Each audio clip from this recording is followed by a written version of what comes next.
Yemen में एक नागरिक की हत्या के लिए मौत की सजा सुनाई गई है। केरल की नर्स निमिषा प्रिया को कथित तौर पर 16 जुलाई को फांसी दी जाएगी। ये बात मानवाधिकार कार्यकर्ता सैमुअल जोरम ने कही है, जो यमन में सरकारी अधिकारियों और पीड़िता के परिवार और सेव निमिषा प्रिया एक्शन काउंसिल की वार्ता टीम के साथ बातचीत में शामिल हैं।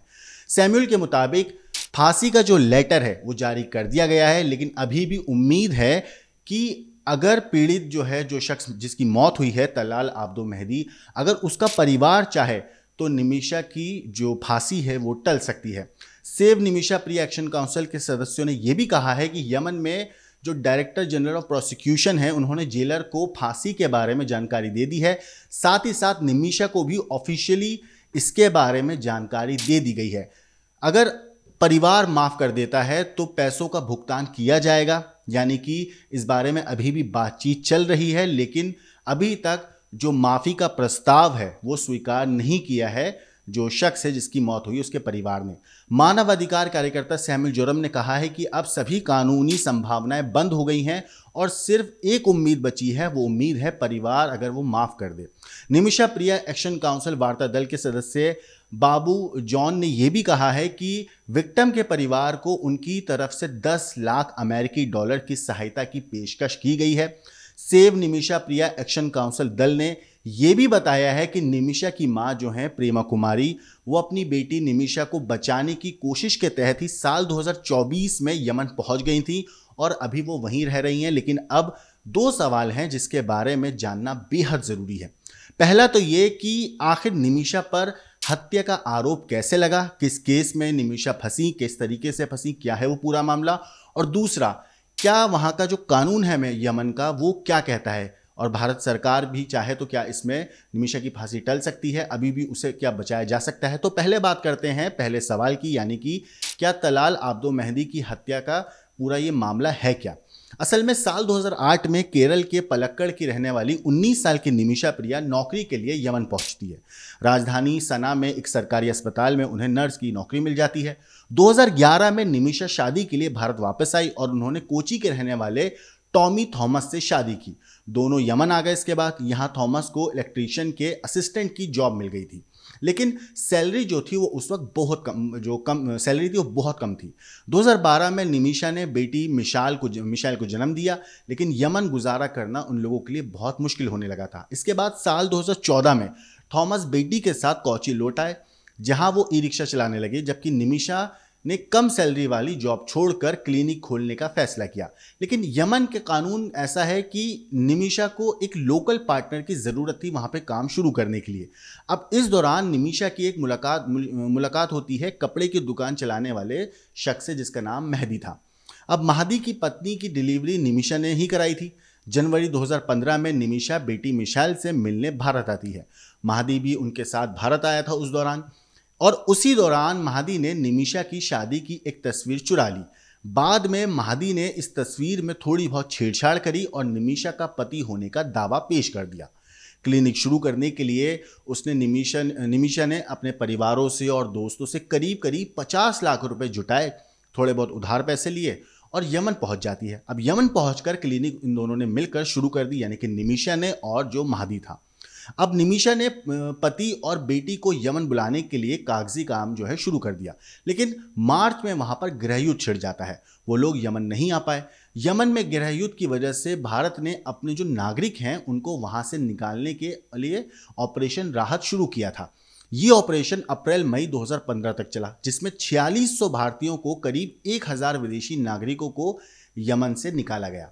लेकिन इनमें सिर्फ निमिषा ही भारत नहीं लौट पाई। असल में हुआ ये कि थॉमस और निमिषा क्लिनिक में बहुत ज़्यादा पैसा लगा चुके थे, कई लोगों से उधार लिया हुआ था, इसीलिए निमिषा वहाँ से नहीं आ पाई। क्लिनिक जल्द ही अच्छा चलने लगा था, थोड़ी पैसे जो थे वो आने लगे थे, लेकिन निमिषा मेहदी की शिकायतें भी अपने पति से करती थी। वो अपने पति से कहती थी किस तरीके से वो थोड़ा परेशान करता है। दरअसल हुआ ये कि साल 2016 में मेहदी ने निमिषा के साथ शारीरिक उत्पीड़न करना शुरू कर दिया। उसने निमिषा के क्लिनिक का प्रॉफिट भी हड़प लिया। साथ ही साथ जब निमिषा ने इस बारे में सवाल किए तो इन दोनों के रिश्तों में खटासानी शुरू हो गई। दोनों के रिश्ते जो थे मेहदी और निमिषा के खराब हो जाते हैं। मेहदी निमिषा को यमन से बाहर नहीं जाने देना चाहता था, इसलिए उसने निमिषा का पासपोर्ट अपने पास रख लिया। अब उस वक्त निमिषा ने पुलिस में महादी की शिकायत भी दर्ज कराई थी, लेकिन पुलिस ने निमिषा को ही 6 दिनों की हिरासत में ले लिया था उस वक्त, क्योंकि महादी ने एडिटेड जो फोटो था जो उसने चुराया था भारत से, उसे दिखाकर निमिषा का पति होने का दावा साबित कर दिया था, गलत फोटो दिखाकर। इसके बाद निमिषा काफी परेशान हो गई। इसके बाद जुलाई 2017 में महादी से पासपोर्ट लेने के लिए निमिषा ने उसे बेहोशी का इंजेक्शन दिया, लेकिन इसका असर हुआ नहीं। फिर निमिषा ने महादी को ओवरडोज दे दिया, जिससे उसकी मौत हो जाती है। मीडिया रिपोर्ट्स के मुताबिक निमिषा ने महादी के शरीर के टुकड़े करके वाटर टैंक में फेंक दिया था। इसके बाद पुलिस ने निमिषा को गिरफ्तार कर लिया। रिपोर्ट्स में कहा जाता है कि जब वो यमन से भागने की कोशिश कर रही थी, उसी दौरान उसको गिरफ्तार किया गया था। इसके बाद साल 2020 में अदालत ने निमिषा को मौत की सजा सुनाई, लेकिन इस फैसले पर अमल नहीं हो सका। दैनिक भास्कर की एक खबर के मुताबिक थॉमस ने इस मामले पर कहा है कि जो निमिषा के पति है, कि निमिषा ने मुझसे कहा कि उसने ये सब मेरे और हमारे बच्चों के लिए किया है। वो आसान रास्ता अपना सकती थी और मेहदी के साथ रह सकती थी, लेकिन वो ऐसा नहीं करना चाहती थी।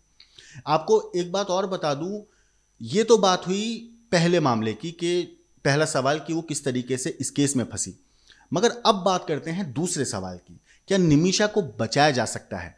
तो अभी भी एक ऐसा रास्ता है जिससे निमिषा को वाकई में बचाया जा सकता है। आपको बता दूं कि यमन एक इस्लामिक देश है, जहां शरिया कानून, या यूं कहूं कि शरीयत का एक पूरा लागू वहाँ पे सिस्टम होता है। यहाँ सभी कानूनी फैसले शरिया कानून के मुताबिक लिए जाते हैं। इसके चलते यमन की सुप्रीम जुडिशल काउंसिल ने निमिषा को महादी की हत्या के आरोप में मौत की सजा सुनाई है, लेकिन निमिषा ने यमन की सुप्रीम कोर्ट में माफी की अपील दायर की थी, जिसे 2023 में खारिज कर दिया गया था। इसके बाद ये केस राष्ट्रपति रशद अल अलीमी को भेजा गया था, जिसे पिछले साल 30 दिसंबर को यमन के राष्ट्रपति रशद अल अलीमी ने निमिषा प्रिया की जो खिलाफ जो फैसला था माफी का, वो स्वीकार नहीं किया था और मौत की सजा को मंजूरी दे दी थी।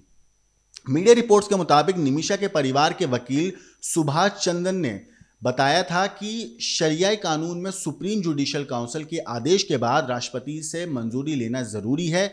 इस वजह से मौत की सजा के आदेश को राष्ट्रपति रशद अल अलीमी के पास मंजूरी के लिए भेजा गया था। उस वक्त रशद अल जो राष्ट्रपति थे रशद, उन्होंने 30 दिसंबर 2024 को मौत की सजा को मंजूरी दे दी थी। हालांकि अभी भी निमिषा की जान बच सकती है। असल में निमिषा के पास शरियाई कानून का विकल्प अभी भी खुला है और इस चीज़ की पूरी कोशिश है कि शरियाई के हिसाब से ब्लड मनी दे के वो इस केस से बच सके। दरअसल शरियाई कानून के मुताबिक पीड़ित पक्ष को अपराधियों की सजा तय करने का हक है। हत्या के मामले में मौत की सजा है, लेकिन अगर पीड़ित का परिवार चाहे वो पैसे लेकर दोषी को माफ कर सकता है। इसे दिया या ब्लड मनी कहा जाता है, जिसका जिक्र कुरान में भी किया गया है।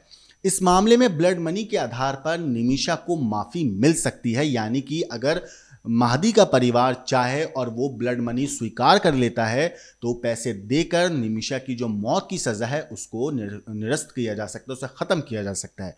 तो अब उम्मीद है कि, और सब लोग दुआ भी यही कर रहे हैं कि निमिषा को जो है वहाँ से बचा के वापस भारत लाया जाए और जो फांसी की सज़ा मिली है वो ब्लड मनी लेकर उसका परिवार माफ़ कर दे।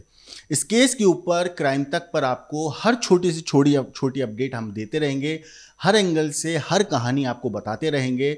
बाकी निमिषा के इस पूरे केस के ऊपर आपकी जो कुछ राय है हमें कमेंट करके ज़रूर बताइएगा। लेकिन देश और दुनिया की बाकी क्राइम की खबरों के लिए देखते रहिए क्राइम तक।